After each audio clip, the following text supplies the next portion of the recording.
साबिक मरकजी वजीर व कांग्रेस की सीनियर कायद रेणुका चौधरी ने पेश कयासी की है कि आइंदा इंतखाबात में बीजेपी को मरकज में 70-100 सीटों से महरूम होना पड़ेगा। उन्होंने खम्मम में मीडिया से बात करते हुए इस यकीन का इजहार किया कि जब कभी इंतखाबात होंगे कांग्रेस बरसर इख्तिदार आएगी, क्योंकि अवाम मुल्क और रियासत में कांग्रेस की हुक्मरानी की मुंतजर है।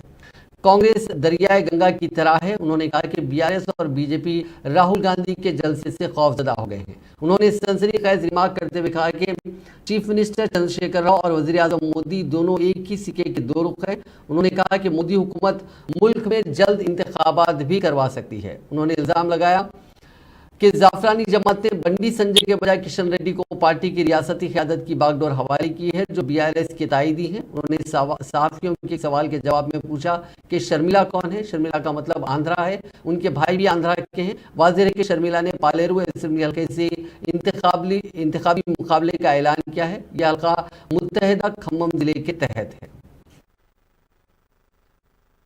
బస్సులు కార్లు ఆపేయటం, పక్క నియోజకవర్గాల నుంచి ఆర్టీఓ వాళ్ళని తీసుకొచ్చి ప్రతి బస్సుకి పొల్యూషన్ సర్టిఫికెట్ లేదని, ఇంకేదో లేదని ఈ విధంగా ప్రజల్ని వేధించడం మీ ద్వారా ఐ వాంట్ టు కన్వే నా deep gratitude and thanks to TRS party.